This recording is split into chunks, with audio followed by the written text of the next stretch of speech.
Hi everyone, and welcome to our webinar on broadband and affordable housing.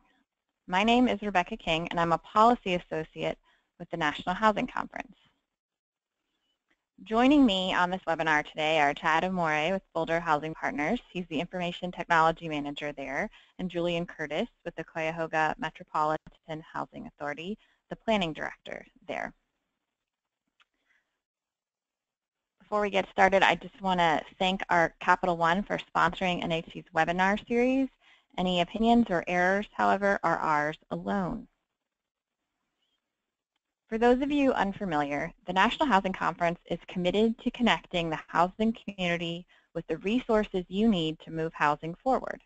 One area where NHC has been engaged is with the field to discover best practices and challenges, as well as an advocacy at the federal level, is broadband in affordable housing. Beginning in 2014, NHC convened a connectivity working group, and with this group we drafted research, policy recommendations, and case studies around broadband in affordable housing. NHC believes that the digital divide is really negatively impacting low-income households, especially low-income renters, so we're very interested in lifting up solutions to address that divide.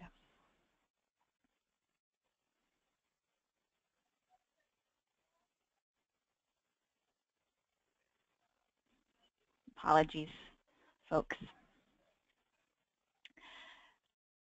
We are hosting this webinar to continue the effort to share ideas and best practices around broadband, specifically in public housing. Both Cuyahoga Housing Authority and Boulder Housing Partners are pursuing infrastructure solutions as well as exploring equipment and digital literacy for their residents. First, we will hear from Tad and then Juleian before opening up for questions. However, please feel free to send your questions through the chat box throughout the presentation.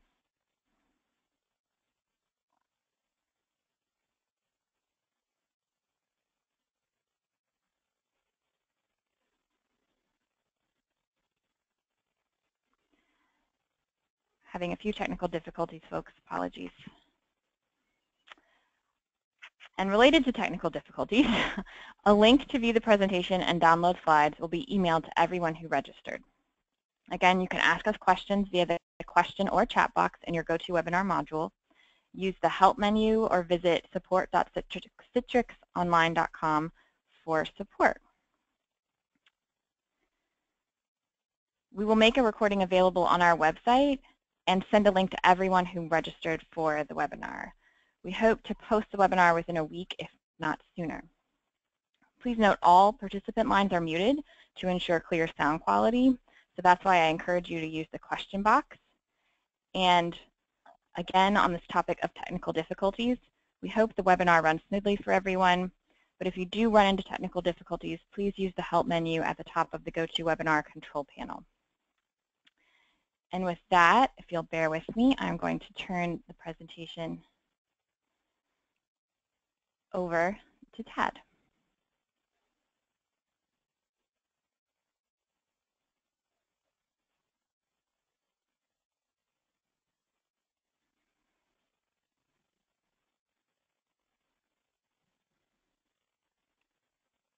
All right, good afternoon, everybody.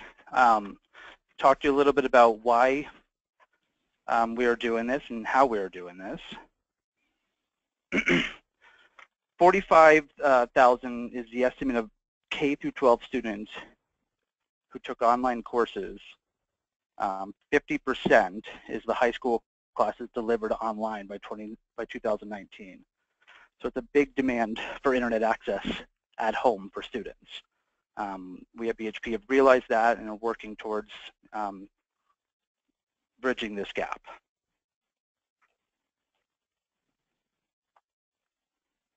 So there's a huge number of kids that are needing internet access. 5 million students and households lack high-speed internet access. 75% of school systems don't have a strategy for providing home connectivity. So what BHP is doing right now, we're pushing out site-wide Wi-Fi across our locations. That doesn't help the residents that don't have access to a device. So we're also building community centers with devices for these residents. Talk to you a little bit about Wi-Fi systems. Right now, BHP has selected Open Mesh as our Wi-Fi system. Open Mesh is a low-cost hardware, free cloud management, low maintenance with ongoing support, high security, and trending reports to be able to tell what residents are using it, how they're using it, when they're using it. Open Mesh being a low cost, I've given you a slide here, just a little bit example about some other access points that we have, or not have, but have looked at, to show you the cost of Aruba, $400 to $800, Cisco $800 to $1,000 per device, versus Open Mesh $95 to $200 per device. So very low cost, great solution to be able to push Wi-Fi across an entire campus. A quick slide to show you some of the trending reports that we have that gives you access to when your residents are using the Wi-Fi, how they're using the Wi-Fi, could give you access to troubles that are happening in the system. Great report to kind of keep an eye on.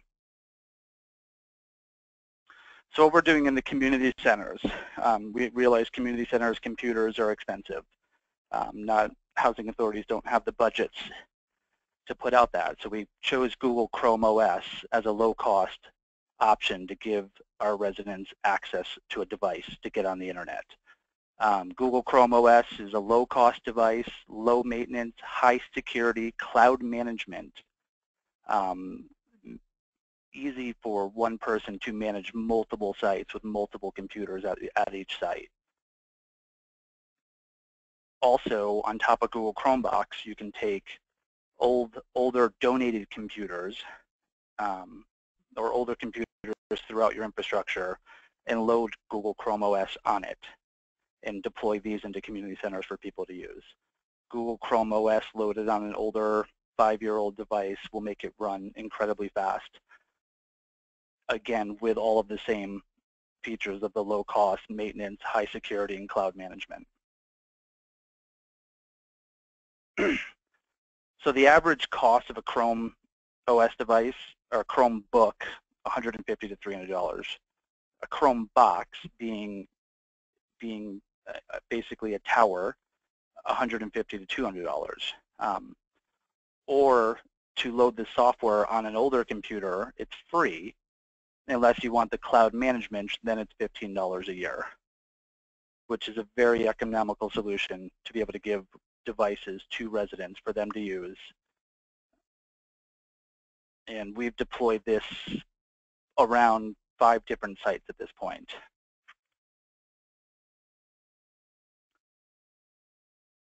And that's all I have.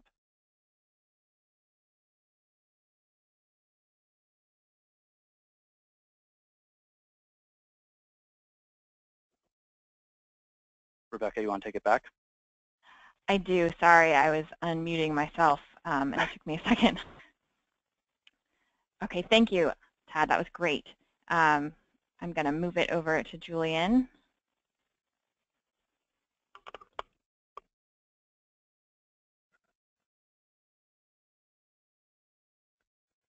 All right, can you see my screen? Not yet. Oh, yes. How about now? All right. Great. Good afternoon, everybody, or maybe morning, depending where you're at. My name is Juleian Curtis. I'm a planning coordinator with the Cuyahoga Metropolitan Housing Authority in Cleveland, Ohio. So I'm going to kind of walk you through a little bit about CMHA, or the agency I work for, as well as the Connect Home initiative, which we are engaged in and really have been funneling all of our digital inclusion efforts over the last year and a half now. And before I start, a little bit about this image here. In the foreground, you see one of our newer developments called Sankofa Village, which is completed. in the early part of this year, and then the foreground in the rear you see Cedar Extension high-rise, one of the first public housing high-rises constructed and occupied in the United States. It's really this kind of juxtaposition of images or pictures here, and really shows you kind of where public housing has evolved from, and as we kind of continue to evolve, and broadband, kind of believe it or not, to some people has also become a part of the mission and core values of housing authorities across the country, including ourselves. So the Cuyahoga Metropolitan Housing Authority was chartered in 1933, one of the oldest housing authorities in the United States.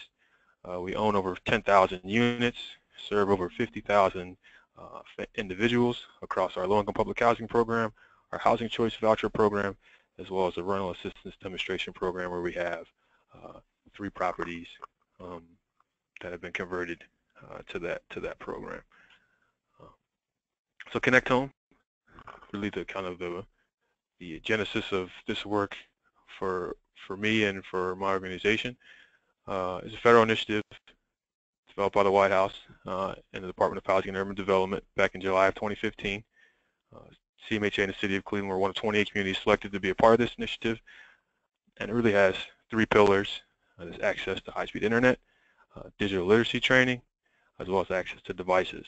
So getting to the internet with a device safely, and then knowing how to use a device in a safe and educational manner, regardless of your age. It's really built on these public-private partnerships that really help it thrive, and are really the real reason for the success that it's had. And the focus is on residents living in HUD-subsidized housing. That focus primarily for us has been on public housing residents, both young and old. As I mentioned at the beginning, we serve a number of residents, and don't have necessarily unlimited resources to provide the service by way of digital inclusion that we would like to. So we try to take a resident approach focus to implementing this and being strategic in how we do things. And we've engaged the residents at the outset to see where the interests lied, what their desires were, what would be beneficial to them. So pictured here are several students that have received Android tablets and hotspots through the Connect Home initiative. And these young people were involved in our after-school programs across our sites, not only enrolled but engaged actively, participating daily, and as a reward for that, they were able to receive Android tablets and hotspots to take home with them and further their education, and continue to foster that development as young people. But we also have a focus on our adult and senior residents, who I'll talk a little bit about later, are able to receive this digital literacy training in a different manner, again through a partnership of ours locally at a computer training facility. And at the culmination of that training, they receive a refurbished desktop PC, as well as some assistance with trying to get online with one of the lower cost offers available in the city of Cleveland. So beginning with the youth, our K through 12 children, in partnership through Connect Home with Sprint, GitHub, and our local Cleveland Public Library, students are able to receive training, a donated tablet by way of the Aspen device pictured on the left of your screen from GitHub. We got 235 of those, purchased an additional amount, about the same amount from Polaroid, to pair with the Sprint hotspot you see in the middle there. Sprint is a Connect Home internet access provider. That hotspot is equipped with 3 gigabytes of data per month per child. So regardless of how many children in the home, if all 5 of imaginary families, children participating in the after-school program, all 5 get a hotspot and a tablet. The data is limited, so it's not necessarily the slam dunk that we're looking for, but it certainly is an access point, and has been a great resource for many of the youth that we serve. And again, as I was speaking of about the seniors, we transport, and adults for that matter, we transport 2 properties, served about 50 to 55 folks so far, to a local computer training facility on the near west side of Cleveland. These folks participate in a 4-week, twice a week, 16-hour course, 2 hours each time, 8 to 16 hours. And at the culmination of that course, they receive a refurbished desktop PC that have been cycled out of use here in our offices and been cleaned up and prepared, wiped and prepared for use. So you can see some folks pictured here are actually receiving training from Baldwin Wallace University students, which is a university nearby one of our properties on our far west side. And the students are honor students at the Honors College of Baldwin Wallace and have to do community service, a certain amount of community service hours. So we were able to develop this partnership through a resident of that building's idea to bring these 4 or 5 kids to the building, and about 16 or 17 adults and seniors are receiving this training. And at the end, the computer that they're sitting at in the room, they'll take with them back up to their unit, and it'll be theirs to keep. And they're able to get online either through the low-cost offer through AT&T if they're participating on the Supplemental Nutrition Assistance Plan, or through Mobile Citizen if they can afford kind of the upfront cost that entails, but as a low-cost internet option. And I believe the ISP is Sprint here in Cleveland. And lastly, one of the more interesting, not these all aren't interesting, but kind of the most interesting development we have here lately is a project where we're seeking to leverage the rooftops that we have of several high-rises in a centralized neighborhood here in the city of Cleveland. So also shown on that first slide, the tower in the background. This is Cedar Extension high-rise, and this will be the pilot site for what's called Digital C and CMHA's Connect the Unconnected project, where we'll leverage the rooftop and mount these little these radio antennas, if you will, and it will transmit the internet signal via rooftop line of sight from building to building. So St. Vincent Charity Medical Center's hospital nearby, this tower pictured here, will act as the hub, and a local internet service provider by the name of Everstream, who provides access to the hospital, has agreed to allow us to essentially bring the internet to the rooftop of the hospital and project it out to 5 CMHA sites, the first being Cedar Extension high rise. So each rooftop will get that device that has the bird kind of perched on it, so not very big devices. So as long as that device can see the device that looks just like it on another building, and the distance isn't too great, that internet can be transmitted. From there, the access is then brought into the building through a fiber cable that runs into the telecom room, and the internet is transmitted across the existing telephone lines to each unit. And each unit will receive the box shown there on the right-hand side that acts as kind of a modem, and it can be kind of like 2-in-1 router modems. We don't need 2 devices, so you can kind of broadcast that access via Wi-Fi throughout your unit. There's 156 units in that pilot structure. Work has been done on the interior of the building. The antennas are ready to be mounted, and we'll hopefully be testing this technology here in the coming weeks. Each resident or each household in that building will also be receiving a free refurbished desktop PC if they complete the training that our folks on the west side are being bused to. We're going to bring this training to the building, and RET3 will donate the machines. Their logo is pictured there at the bottom. And the Ashbury Senior Computer Community Center and the Connector Community Center, logos both pictured there on the right-hand side, who we were busing our residents to receive training, will be coming to us to receive basic digital literacy training. And as a reward for completing that program, they'll receive a refurbished desktop PC.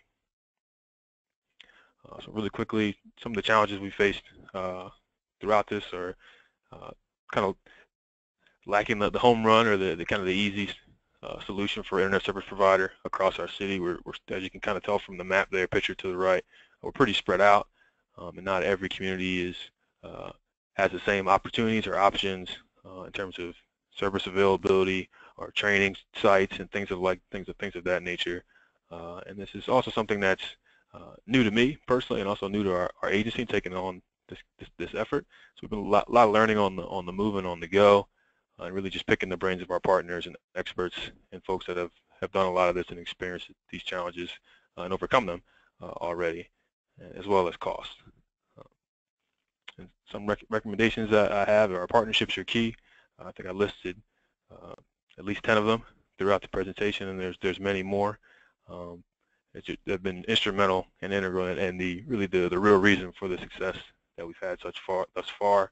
But also making it a focal point to your work, and that starts at the top of our organization here with our CEO Jeffrey Patterson, and how important this is to him, and how important this is to our residents. So it's really allowed everybody to outside of your to kind of cross department lines and outside of my department and other departments to collaborate on this as one. Promoting our work through local media and even national media has been very instrumental in getting this word out and getting more attention, positive attention to it, telling our resident stories and the impacts that these things have on them, but also staying engaged as things continue to develop, and through our relationship with the National Digital Inclusion Alliance. It's really allowed us to have a platform and a place to go to find new information and stay current. And no success is too small. Every step is an important one, and we've taken several baby steps and had a lot of small accomplishments, but I think they continue to add up, and we're hoping for additional success in the future. I think the slides will be shared with you guys at the end. So here's just a link to a lot of the partners that we work with, as well as my contact information. And thank you.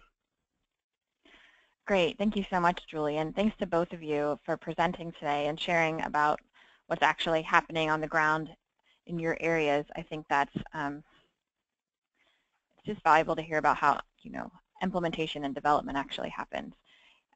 So we did have a few questions come in, and I want to get to them. But before I dive into the questions, I wanted to ask you both to elaborate a little bit on your strategy.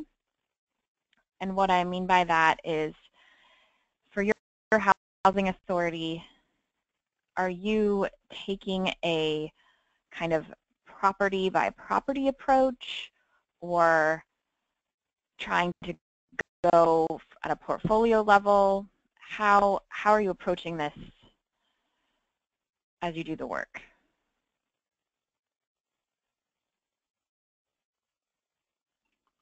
I guess I'll go first. This is Juleian. Initially, our focus was on the youth, and because we've always had limited supply of tablets and hotspots, our focus, our strategy then was to identify the youth that are engaged in our after-school educational programs across all of our sites. So we have like 6 or 7 family sites that we're able to target, that have community centers, that we're able to target those kids that are engaged and participating to have the opportunity to receive a device first. In terms of things we've done for adults and seniors, it's been the proximity to the partners that we have in the community in terms of the training center that's kind of driven that strategy. And lastly, the component of the using, kind of leveraging the high rises and the stature of our buildings. There's a centralized area in the city of Cleveland that really just has a ton of our properties. So really, to try to make the most meaningful impact, we could drop it into there and really make a huge impact by not spend a whole lot of money doing it, or not spend as much money if we were to pick a different location. If that makes sense. So this is Tad. Go ahead, Tad. Sorry. Okay, yeah.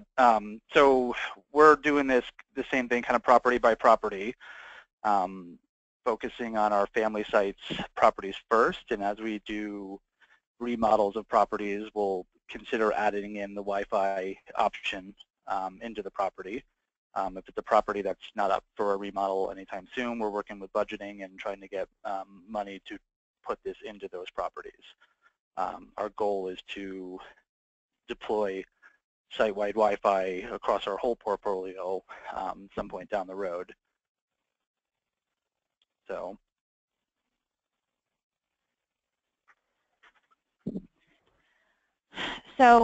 thank you for that. And I want to follow up on that and raise something you said, Tad, because I don't think it's come up before, but you both I think you both have mentioned RAD, and I think that's one way that you as in Boulder Housing Partners was able to deploy the campus-wide Wi-Fi was through a RAD remodel. Is that right, Tad? Yes, that's correct.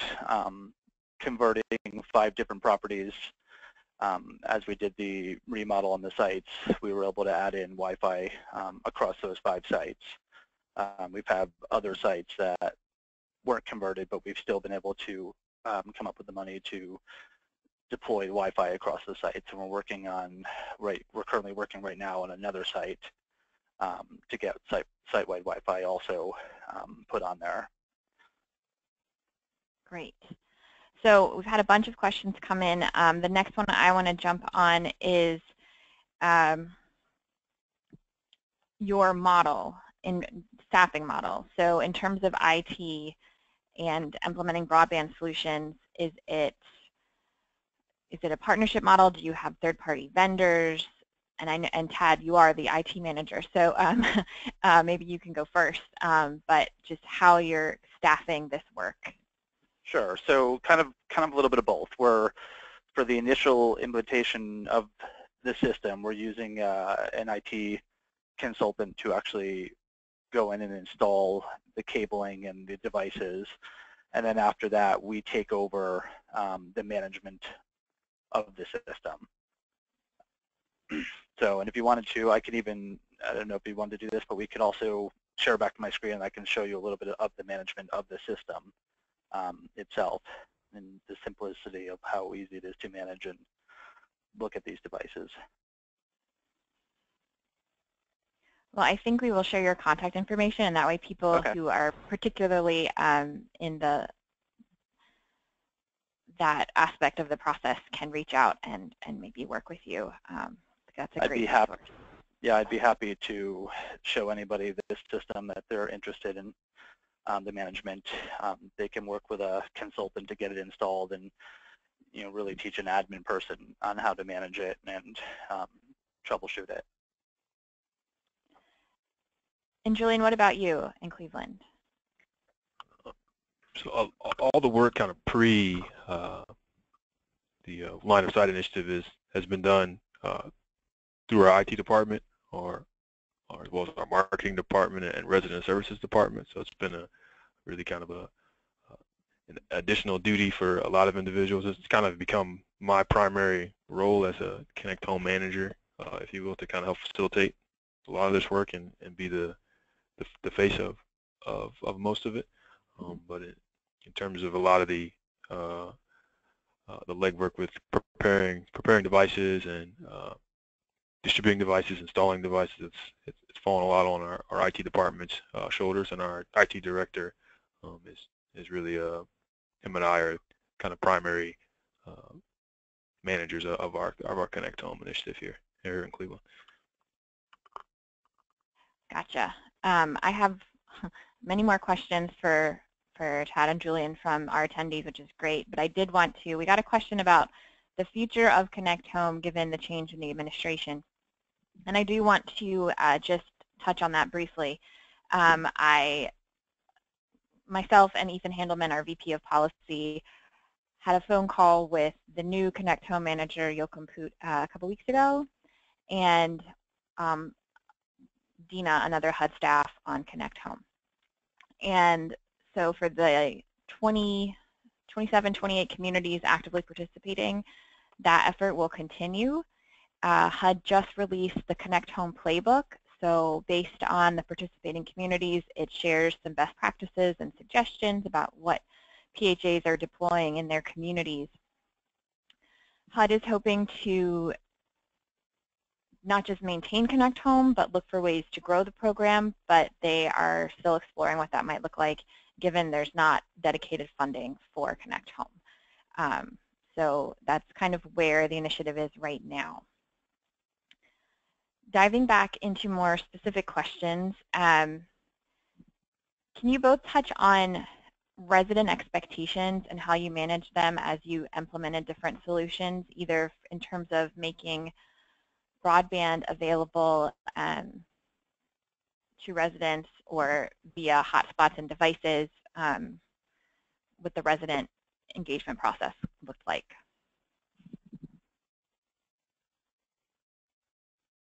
Sure, I can go first. the resident, our expectations and their expectations is, for the Wi-Fi system, for them to have great quality access in their units. We have a kind of a support line for them set up to be able to email when there's connectivity issues. So, the expectations there are really to be able to get on the internet and use it. So, with the access that we're giving them, I saw another one of the questions. We do limit the actual bandwidth that they get, and to be able to make sure that one person isn't, eating up the bandwidth for another, another person down the road. So the expectations are, pretty high for us and pretty high for them. We get very little emails or requests with issues.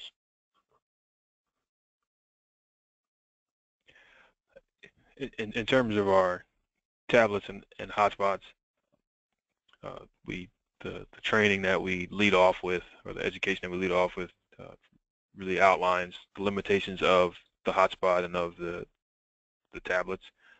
So they know that they have a limited amount of data per month, and once the data is up, they'll notice the speed in which they can browse is significantly altered. So they are made aware of that going in, and we maybe some questions early on, but I think folks generally understood the limitations of that, and so we really try to be open and honest with them from the get-go about what the performance of the devices that they'll be receiving are. We haven't had very many issues with the refurbished devices, but we communicate them that they're not brand new. They all function properly, but they're not brand new. So you're not opening a device that's going to be bubble wrapped and all that stuff. But residents have been really grateful from top to bottom on both sides about what they've received in terms of training and support and the access to a device. So we've really not had to have to temper expectations too much or really have to worry about any negativity from our residents towards us. Everyone's really been very complimentary and appreciative of everything. That's great. And just going back to the hotspots that you mentioned, I know they were donated by Sprint, kind of not because of Connect Home exactly, but because of the private-public partnerships. But with the hotspots, who pays for the internet service? I'm assuming Sprint has donated it for some period of time, and then the resident has to take it over. So it's yeah, I didn't explain that very well, I guess. So the hotspots are actually have to be purchased from Sprint, and they're about $76 a piece, and that's a rate I believe that is through Connect Home. So as a Connect Home participant, or we're able to get the hotspot at that rate, and the data isn't free. It's just limited. It's 3 gigs per month for each month. For I think they made a 4-year commitment back in early 2016. So maybe 3 years remaining on that now. So the device itself, the hotspots themselves, CMHA or my agency had to purchase each of those devices, and then the data in turn is free, just limited. Gotcha. And then you both have mentioned refurbished devices. So I'm assuming that the actual process of refurbishing devices is and accessing those devices is coming from local nonprofit partners? On our side, we get them 2 different ways. One way Juleian said were devices that are in our infrastructure that are no longer being used. We refurbish them, install Google Chrome OS on them, and then put them in community centers for people to openly use. We also work with the local college here, CU of Boulder, and they have generously donated devices to us, and we've taken those devices, again, refurbished them, and put them into community centers for residents to use. So very similar to we've taken our devices that have been cycled out of use and are just being stored here in the IT department, and they've been cleaned up and then donated to the centers that provide the training for us. And then they're kind of earmarked for CMHA residents that complete the class. They then receive the device through the training center. And at that same token, we also have a local computer refurbisher that receives large quantities of devices from some of the larger institutions like Sherwin-Williams and others here locally in Cleveland. They get them in bulk and refurbish them, and it's actually like a community reentry type of program. And then they're available for purchase from them, but they've also agreed to donate some to this project using the line of sight technology.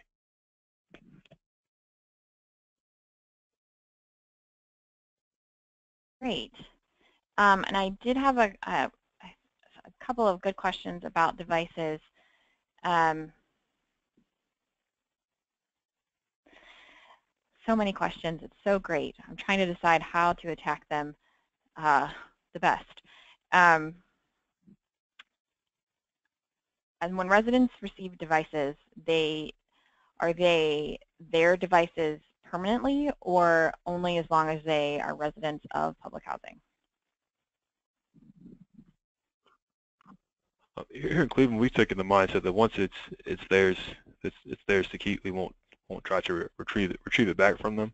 So once it's theirs, they've gone through the process of earning the device. It's theirs to keep.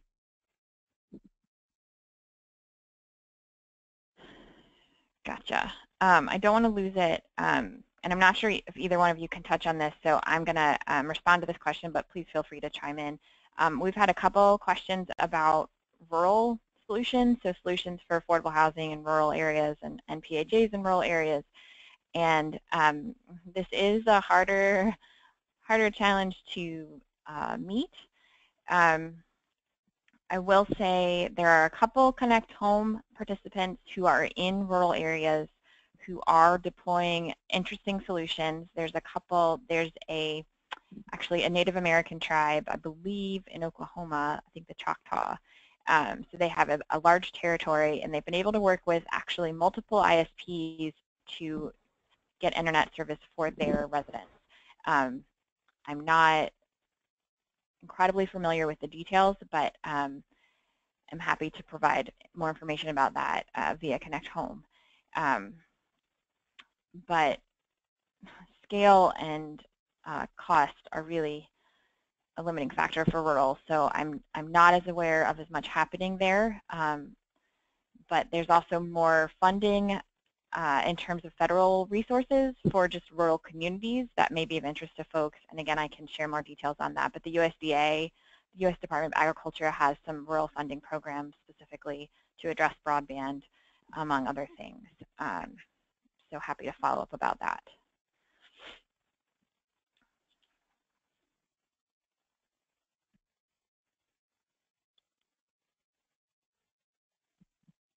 So next question for our speakers, wondering if there was any kind of collaboration or communication with your state, if there were state policy or state support for your work, or if you're really kind of problem solving this on your own. On our side, we're kind of problem solving this on our own. We have partnered with Boulder's School Valley District, and at one of our sites, they've generously given us part of their internet access. They have a pretty large internet access across all of Boulder, and for this particular site, they've actually granted us internet access for our residents for free, which is great for them. But on our other sites, we're doing this on our own and bringing in a Comcast or a CenturyLink connection to be able to push out to the residents. Again, just similar to Tad, we've done in large part all of this on our own without any really collaboration with the state at this point. We certainly would welcome it if they had some interest or have interest. But at this point, it's really just been a local effort here with the partners that we have here locally.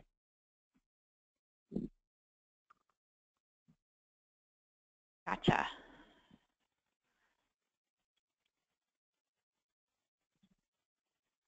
have a couple more specific questions, but I do want to ask a more general question in terms of challenges. What are some of, especially looking ahead, if you, as you want to do more of this work, your maybe top 2 or 3 challenges facing you and your housing authority, and also if you're seeing any kind of opportunity, new opportunity that looks promising. I mean, on our side, you know, challenges is always, you know, getting funding to put it into these sites. Some sites we're slowly, you know, slowly adding money into our accounts to be able to get them into the sites. We're predicting a few years out to be able to install it. You know, future stuff, you know, being an IT person myself, you know, just ways to automate things on our side for issues. Some of the newer equipment that came out is more cloud management and not needing to go on site to actually troubleshoot a device and being able to do everything right from the office, being able to manage 200 plus access points with, you know, one person managing it all. The easier access to these devices, the better. So I'm slowly starting to bring in more technology to be able to remotely manage these devices.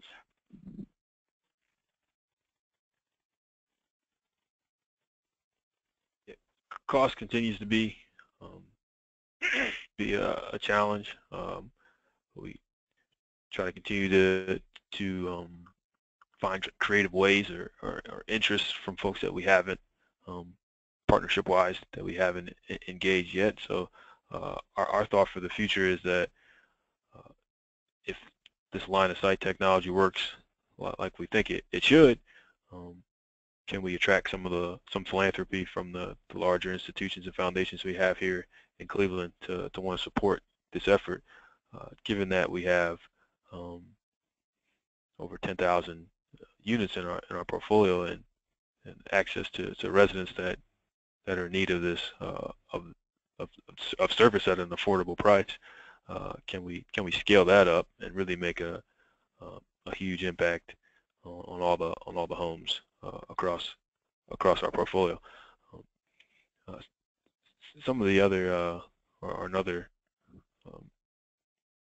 challenge I see is just in the devices and what's I guess what's the best device, and maybe that varies by user, but is a desktop the best device for a household with multiple children? Is one desktop enough, or is tablets or laptops a better solution? So kind of just weighing those options and those situations and trying to provide, I guess, a menu of options based on the family being served. Great, thank you for that. I think it's really helpful context, at least for me and hopefully our audience members, to get a sense of kind of what's facing you, but also where the opportunity lies. And I'm really glad, Tad, that you brought up automation, because I think that's one area where NHC is particularly interested in seeing how automation evolves, because we know of at least one housing authority that is exploring how it can also help with property management in terms of if they can implement a property-wide broadband solution, or even portfolio-wide, what that could offer in terms of maintenance, requests, and managing things like that more efficiently as a way to kind of embed a pay-for some of that cost. But that's, again, really exploratory at this stage. So as I mentioned, I did have a couple more specific questions, and I was wondering, or some of our audience members were wondering about managing demand. So I'm going to ask Tad about managing demand for some of your community centers and what that looks like, and then Juleian in terms of devices and classes, since it's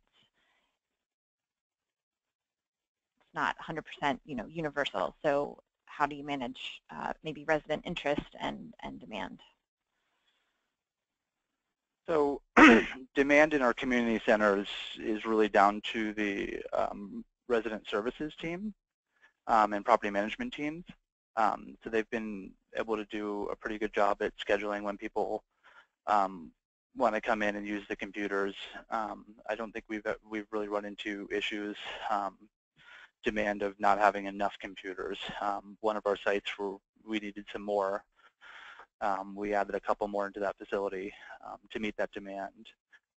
So that's at the community center level, and then doing site-wide Wi-Fi, you also have to keep an eye on managing demand of the actual internet access. That graph I showed earlier in my presentation gives you a good idea on how much demand is being taken from the actual internet access that you have there. So we manage the demand a lot by limiting how much access they can get at a single time. So we'll limit each person to so much bandwidth, so it manages so you don't run out of bandwidth.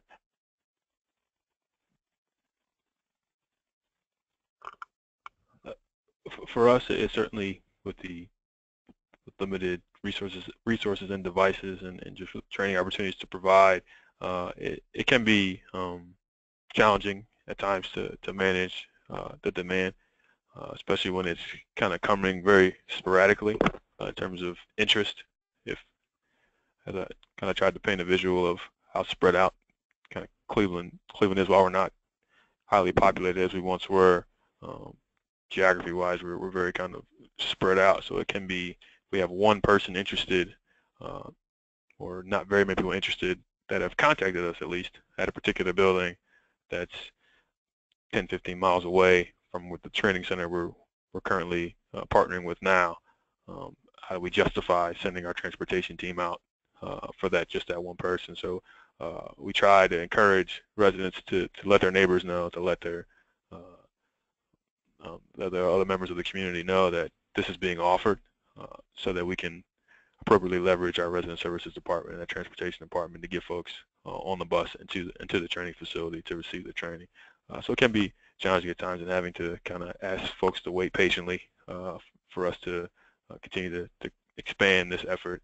And we're looking into now trying to bring in high rises where we have labs existing that aren't as highly used as they maybe once were, and bringing the training to them, and looking for volunteers in the community willing to facilitate the training and man the lab for periods of time. So it can be a challenge, but I think in terms of that, or it kind of goes back to the first question that was, or one of the earlier questions about managing expectations. We kind of put all that stuff out on the table as to what we're able to do and at this time, and what we're looking to do. So folks typically appreciate our honesty, and we also try to be as responsive and assisting as we can. That's great.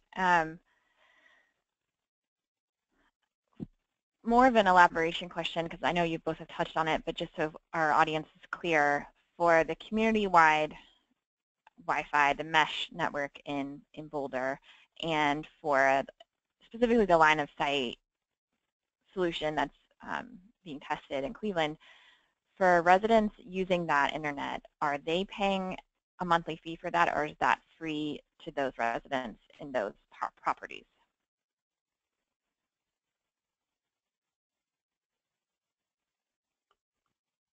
The work in Cleveland would be free for the residents initially, and it'll likely it will remain affordable, but it'll be scaled up likely at a point in time, and they can opt in or out of that fee. In Boulder, we don't charge for the internet access. We give it to our residents for free.